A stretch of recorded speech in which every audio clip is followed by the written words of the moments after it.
Domingo, 9 de agosto de 2020, eu sou Alexandre Matias, começando mais um Climatias Diário. Como é que estão as coisas por aí? Espero que tudo bem. Por aqui seguimos céu de brigadeiro, esse clima bom, as árvores cantando, tinha um cara aqui me olhando, eu tava vendo. O cara é um pássaro, né? Especificamente, né? Não era uma pessoa. É uma pessoa, né? Uma pessoa não necessariamente é um... Essa discussão é boa, né? Uma pessoa é um ser humano ou uma pessoa é um indivíduo para além de um ser humano? Não vou entrar nesse papo agora, mas enfim. Tava ali, parou de cantar, foi dar um rolê por aí. Domingo é dia de disco, falo sempre de um disco brasileiro e de um disco gringo, você já sabe quais são, já já eu falo disso, e esse domingo especificamente é tem mais um encontro via videoconferência comigo e com a galera que está me acompanhando aí. Você, inclusive, está convidado. Se quiser participar, me dá um salve no trabalho sujo por e-mail, @gmail.com, até umas 6, até umas 6, vai. A gente vai começar tipo 8, 8h30. Tem uma coisa assim que, enfim, vai ter um convidado hoje e eu vou mandar provavelmente umas 6 e pouco, um link para se vocês quiserem assistir, né, tem a ver com esse convidado que eu vou trazer. E, enfim, queria saber do que... se vocês topam isso, né? Mas, enfim, se vocês não quiserem assistir o link que eu vou mandar antes, só mandar o link até às 6, né? Que às 6 e pouco eu vou mandar o primeiro link, e umas 8, 8 e pouco, né? Já deu pra sacar que pontualidade não é meu negócio, né? Enfim, também não me orgulho disso, mas, né, acontece. Umas 8, 8h30 eu vou estar começando, então na hora que eu mandar o link o link da videoconferência, começa de fato. Ia pedir para todo mundo que está participando da lista de discussão, inclusive, me mandar o e-mail pessoalmente, eu vou reforçar isso na lista de discussão, para eu chamar, para eu poder mandar esse link só esse pré-encontro, só para quem me mandou aí o e-mail até esse horário, né? Para também não ficar uma coisa, abrir esse link para toda a lista de discussão. Só o pessoal da lista de discussão que vai participar do evento hoje. Eu tinha mais... sim, duas coisas para falar. Hoje, mais tarde, né? Vou gravar vou subir o vídeo que eu e o Dodô vamos comentar a live do Caetano ontem. Então, prepara que é uma bela de chavada no Caetano, já estamos pirando em várias ideias, já já está no ar. E esse não vai primeiro para quem colabora com o meu trabalho, esse vai abrir geral, porque, enfim, já passou do tempo, normalmente ele abre sábado à noite, domingo ainda não abriu, então vou abrir essa exceção e colocar ele no ar logo. E outra coisa em relação à própria live do Caetano, que eu troquei o nome do Zeca com o Tom, fui os filhos do Caetano, né? Eu fui comentar que eu não gosto de todo homem e disse que um era o outro. O autor dela é o outro, enfim, confundi, quis associar o nome à pessoa. E essa brecha, primeiro assim, também não me orgulho de... Olha o sorveteiro aí, vem passar bem agora. Então vocês vão ouvir aí o sorveteiro passando aqui na minha rua. Se você mora aqui perto, você vai reconhecer. Putz, esse cara passa aqui também, então quer dizer que o Matias mora aqui perto, enfim.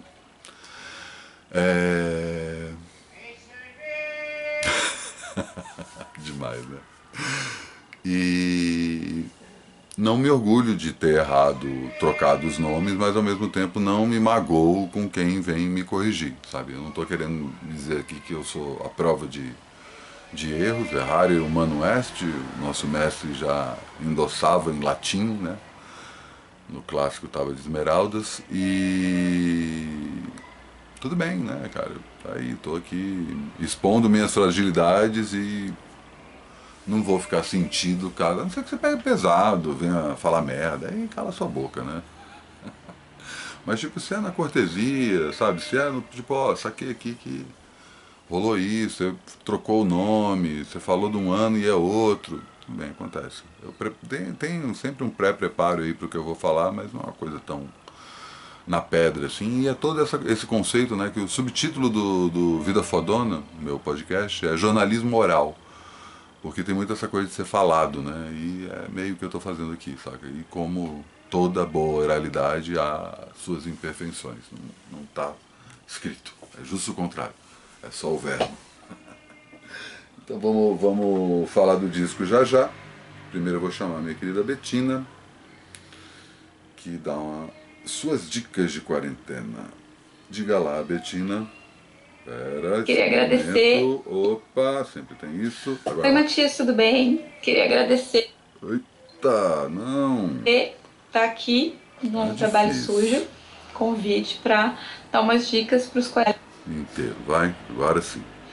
Oi, Matias, tudo bem? Queria agradecer estar aqui no Trabalho Sujo. Convite para dar umas dicas para os quarentenados, que assim como eu ainda estão quarentenados. E eu vou dar dica de alguns livros que eu considero leves, porque eu não tô conseguindo ler nada muito cabeçudo.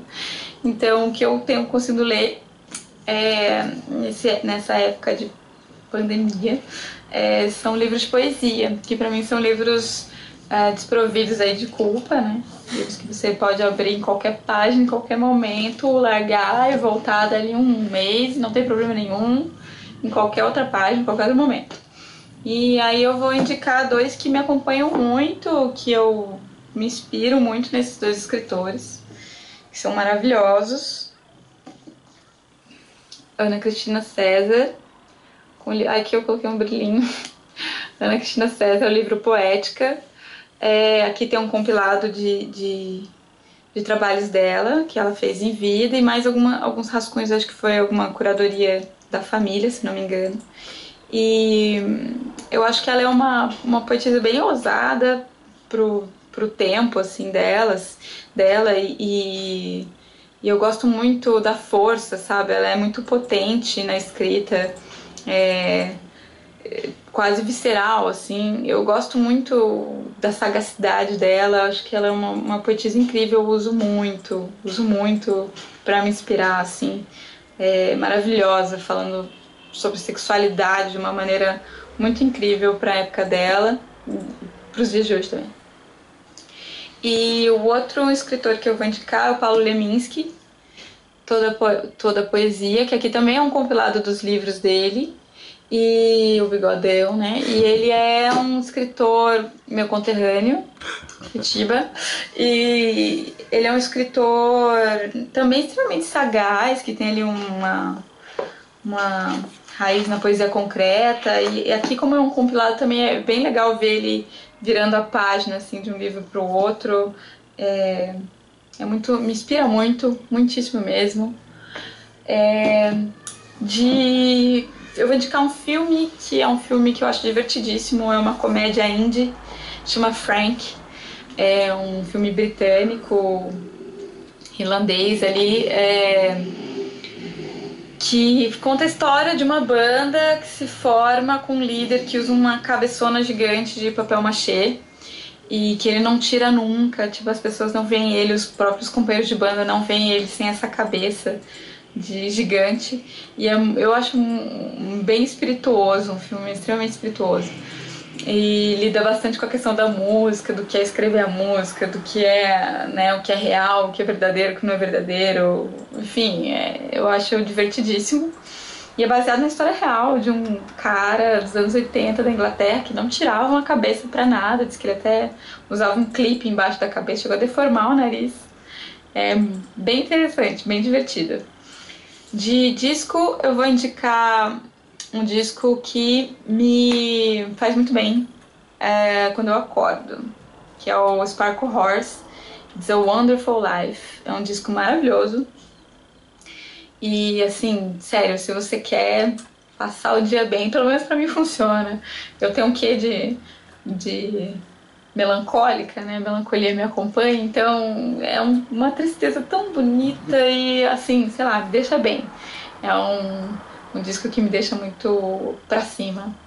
E então, é Sparkle Horse, It's a Wonderful Life. E aí, se você gostar, eu vou indicar esse outro aqui, que é o Dark Night of the Soul, que é um disco do Sparkle Horse, junto com o Danger Mouse. Aqui tem a participação do Casablanca, do Strokes, do N, do Flaming Lips, da vocalista do Cardigans, Tipo, só uma galera da pesada fazendo esse disco. Essa capa é do David Lynch. Então, quando eles lançaram, eles tiveram um problema com a gravadora e eles lançaram um CD em branco e com um livro com mais de 100 fotos do David Lynch, que é muito incrível. Enfim, esse trabalho vale a pena conhecer. É muito bom. E, por último, eu vou indicar, pra quem gosta, como eu, de jogar videogame, eu vou indicar um joguinho que se chama, que é muito leve, enfim, pra passar o tempo, é maravilhoso. Chama Subnáutica. E você é um explorador do universo que acaba tendo um problema na nave e cai nesse planeta. E aí ali você tem que aprender como sobreviver embaixo da água. Você tem uma cápsula e, enfim, você tem que descobrir o que é comida, o que não é comida, como fazer água, como fazer tudo. Você cai assim, você é um sobrevivente. Você tem que aprender como sobreviver nesse planeta aquático. E pra mim é super relaxante, eu adoro. Então, pra quem gosta de videogame, eu indico. É, tem os seus momentos ali que alguns peixes atacam, que são um pouco tenso, mas no geral é muito relaxante. Eu gosto muito. E eu acho que é isso. Espero que tenham sido boas dicas, que vocês possam aproveitar alguma coisa dessas dicas. Obrigada. Falou, Matias. Falou, Betina, demais, hein? Ótimas dicas, adorei. Tanto o Leminski quanto a Ana C. Bons antídotos para essa época que a gente está passando. Eles falam de alguma forma do que a gente está passando sem necessariamente se referir à quarentena ou à pandemia. Mas essa coisa da solidão, saca? É muito específico. Vamos lá então falar de disco, né? Vou começar aqui por esse disco. Eu vou. Quarto disco do Velvet Underground, uma das poucas bandas que grande parte da sua discografia é 10, né? E aí essa coisa de nota 10, né? São 4 discos notas 10, não tem o que falar, são muito bons, irrepreensíveis do começo ao fim. Cada um com seu universo particular. Mas tem um lance do Loaded, que é o primeiro disco e o único não, acho que o posterior também é. Mas é o primeiro disco que o Velvet grava pela Atlantic. O Ahmet Ertegun, que era o dono da Atlantic, o dono não, né? O diretor artístico, ele contratou o Velvet, chamou o Lou Reed ali no canto e falou assim, cara, legal, mas tipo, segura um pouco a onda de falar de barra pesada, de droga, saca? E aí tem essa gíria, loaded, né? Que é chapadaço, né? A tradução, né? Tipo, loaded quer dizer carregado, né? Mas nesse sentido quer dizer completamente não, overdosado, não tem nada a ver com overdose. É doido de muitas drogas diferentes. E aí ele faz essa piada infame na reunião que ele queria um disco loaded, mas de hits. Imagina o que o Lou Reed pensou quando ouviu aquilo. E isso é a prova que o Velvet podia fazer um disco pop. Isso, inclusive, o próprio Stanley Morrison, que é o segundo guitarrista, o gênio da guitarra, que não tem a sua reputação elevada como tal, né? A gente sempre lembra do Velvet como uma coisa do barulho, mas o Lou Reed e o Stanley Morrison tocando guitarra junto, cara, é um negócio de louco, E o Stanley Morrison tem um jeito de tocar que é particular dele. E ele comenta isso, assim, que pelo menos a gente provou que se a gente quisesse fazer um disco não só pop, como um disco pra cima, embora tenha lá seus momentos de melancolia, eles conseguiriam. E é isso. É um disco irrepreensível, do começo ao fim, bate num ponto do Lou Reed, que o Lou Reed, antes de criar o Velvet, ele trabalhava numa gravadora que chamava Pickwick Records e ele fazia música sob encomenda. Então tinha essa coisa da fórmula da canção, né? Ele entender isso e aqui ele põe tudo em prática. Enquanto o Velvet era uma espécie de antítese disso, né? O cara fala, não, tá, beleza, eu sei fazer isso. Né? Nenhuma música que o Lou Reed compôs antes fez propriamente sucesso, mas foram singles que tiveram lá a sua aceitação, de alguma forma ou de outra. acho que até do The Ostrich, que é quando ele canta uma música que é faça o avestruz, cara, como se fosse uma brincadeira com do the mambo, do the twist, né? Faça a danchinha, tá? A dança do avestruz, que o refrão era enterre sua cabeça no chão e tem alguém para pisar sobre ela. Luiz já querendo dizer a que veio. E ele coloca isso em prática e é um disco esplendoroso. Mas eu vou quebrar um pouco, só antes de quebrar um pouco, frustrar algumas pessoas talvez. É o disco que tem Sweet Jane, é o disco que tem Rock and Roll. São dois hinos da história do rock que não tem nada a ver com o Velvet clássico, né? Tem tudo a ver com o tipo de compositor que o Lou Reed vem se desenvolvendo a partir do fim do Velvet, né? Ele assume esse papel cronista. No Velvet eles já faziam tanto isso, mas dessa forma, querendo fugir desse como é que fala? De algumas armadilhas do pop e tal, mas aos poucos ele vai equilibrando as duas coisas, né? Tanto um lado clássico de se compor canção, quanto um lado clássico de literatura, só que falada, mais do que falada, cantada, né? Ele entende exatamente esse ponto do que a canção é o equivalente atual do que o livro era no século anterior, no sentido de ter, né, no século anterior, no século XIX, no sentido de ter um grande alcance popular e conseguir traduzir o que a maioria das pessoas pensava sobre as coisas. Fora outras, né? Found a Reason, Cool It Down, que é uma das minhas músicas favoritas. Mas eu vou... É uma triste constatação, e a maioria das pessoas para quem eu falo isso, eles não sabem disso. Mas tem 4 músicas desse disco que não são cantadas pelo Lou Reed, são cantadas pelo Doug Yule, o baixista, que entra no lugar do John Cale e começa a ir para esse lado. Doug Yule, inclusive, que depois que o Lou Reed sai do Velvet, que foi inclusive antes do lançamento desse disco, continua com o Velvet e lança um disco, depois chama Squeeze, que é um disco completamente sem graça, né? Um disco que não é nem bom nem ruim. Mostra que tipo, só estava ali fazendo número. Mas Who Loves the Sun, New Age, Lonesome Cowboy Bill e Oh Sweet Nothing não são cantadas pelo Lou Reed. Sugiro que você escute as versões do Lou Reed, que o Lou Reed fez ao vivo para todas essas músicas no decorrer da sua carreira. Dá um Google aí no YouTube e compara o time, saca? Só pra você. E na hora que você percebe isso, você vai lá e entende, pô, por que esse vocalzinho não é o Lou Reed, saca? As pessoas não param pra perceber. E é muito louco isso, né? Como o vocal acaba sendo um instrumento que as pessoas não dão tanta atenção, né? Por mais que ele tenha essa proeminência, tem gente que não consegue reconhecer a diferença do vocal do Paul pro do John nos Beatles.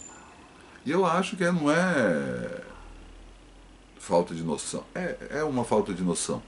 É uma falta justamente de você olhar para a voz como um timbre. E as pessoas não percebem isso. Assumem. Quem canta a maioria das músicas dos Mutantes? Sabe? Não é o Arnaldo.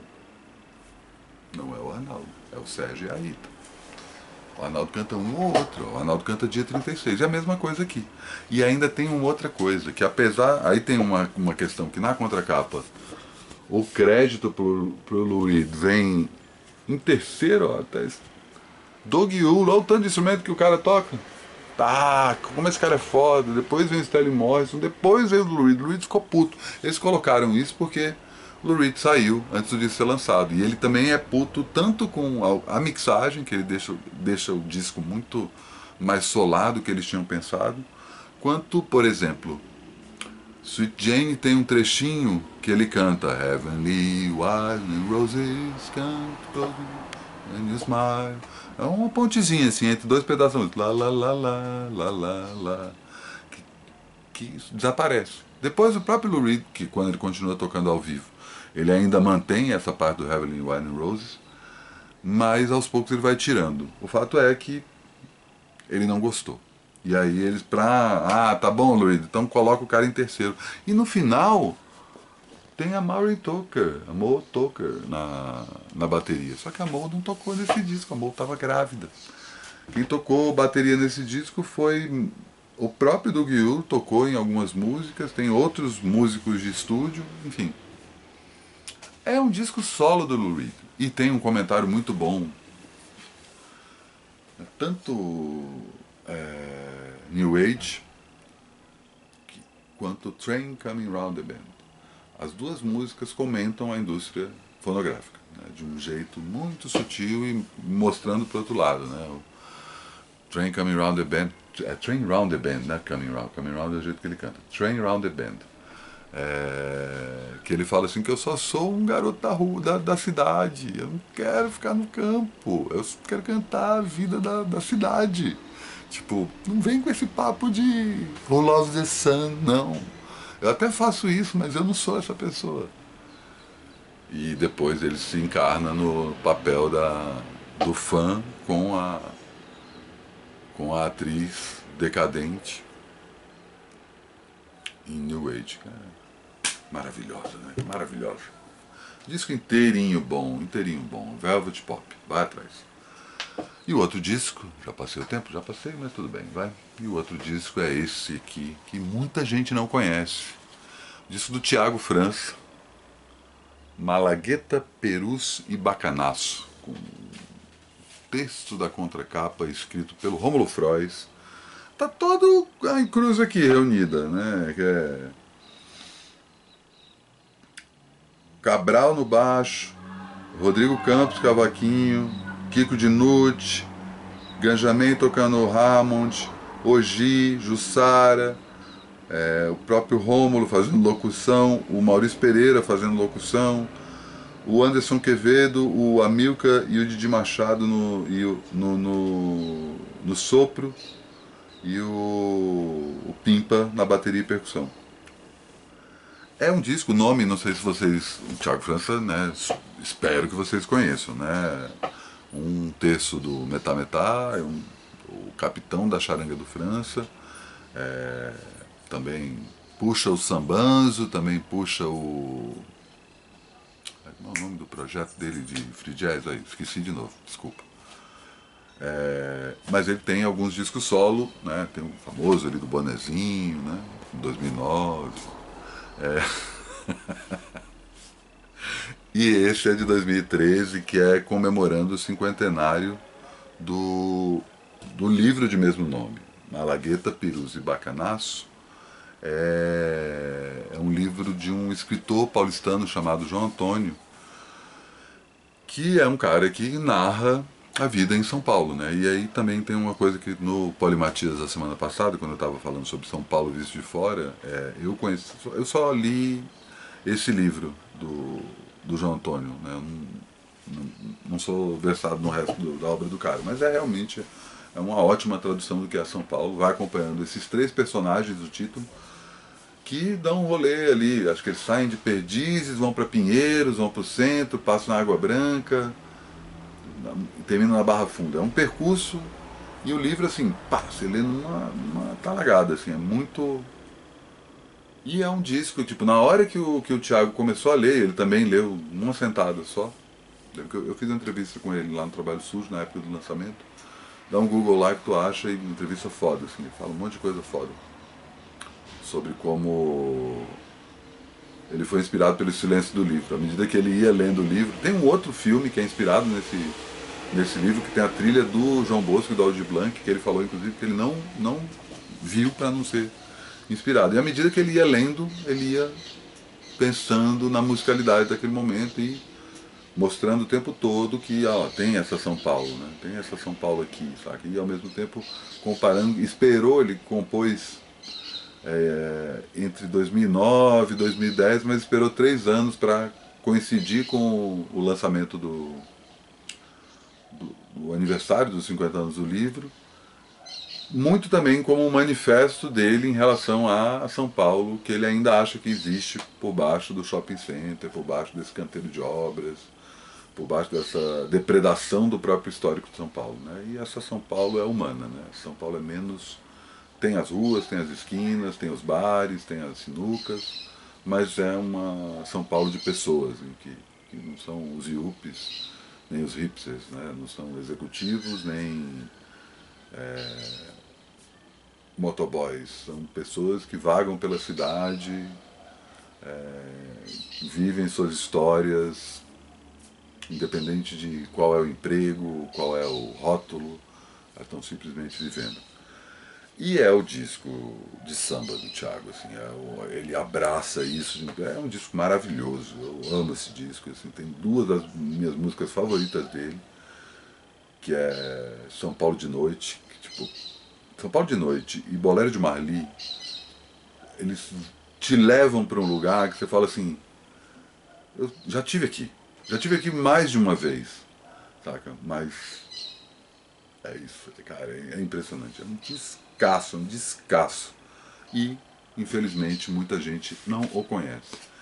Quem ouvir, tá aí nas plataformas todas, mas recomendo também a edição da Goma Gringa, que é sempre foda, sempre foda. É isso, encerrando mais um Climatias. Vamos lá então pro papo hoje à noite, 8 horas da noite a gente faz a videoconferência com todos. O que vocês me dizem? Manda um e-mail lá no trabalho estúdio por e-mail @gmail.com, que até às 6 eu dou notícia. E aí às 8, 8 e pouco eu volto a dar notícia de novo, resolvendo tudo, certo? Então é isso. E amanhã, tudo de novo.